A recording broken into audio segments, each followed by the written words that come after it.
Kisah sahabat Thalqah bin Ubaidillah dan cinta yang tak sampai. Thalqah bin Ubaidillah adalah sahabat Nabi Shallallahu Alaihi Wasallam yang berasal dari suku Quraisy, tepatnya dari Bani Taim. Ia masuk Islam sejak awal dakwah dan termasuk dari 10 sahabat yang dijamin masuk surga. Sayyidina Thalqah dikenal sangat dermawan dan banyak menginfakkan hartanya di jalan Allah Subhanahu wa Ta'ala. Ia aktif dalam berbagai peperangan, melindungi Rasulullah Shallallahu Alaihi Wasallam dan menyebarkan dakwah Islam.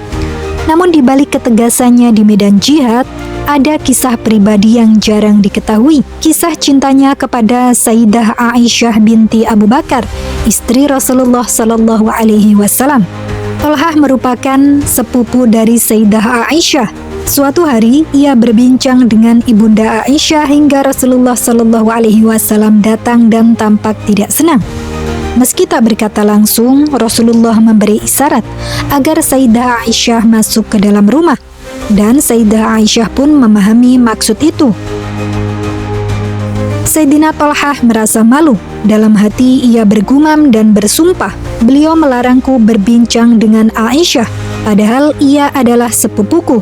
Demi Allah, jika beliau telah wafat, tak akan kubiarkan orang lain mendahuluiku melamar Aisyah. Dan tak lama kemudian Allah Subhanahu wa Ta'ala menurunkan wahyu berupa firman-Nya dalam surah Al-Ahzab ayat ke-53.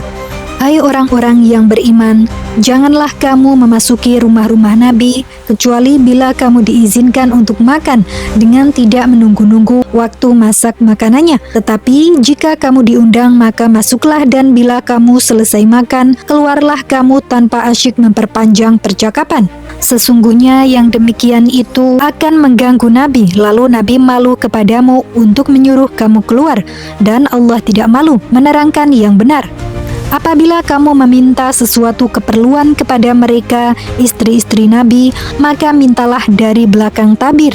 Cara yang demikian itu lebih suci bagi hatimu dan hati mereka, dan tidak boleh kamu menyakiti hati Rasulullah dan tidak pula mengawini istri-istrinya selama-lamanya sesudah ia wafat.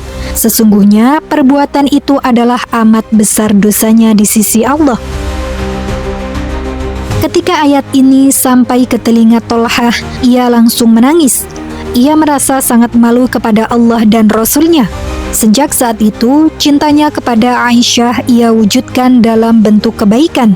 Ia menyumbangkan hartanya, memerdekakan budaknya, dan bahkan menunaikan umroh dengan berjalan kaki sebagai bentuk taubat. Waktu berlalu, meski cintanya kepada Sayyidah Aisyah tidak berakhir dengan pernikahan, Allah menggantinya dengan cinta yang lain.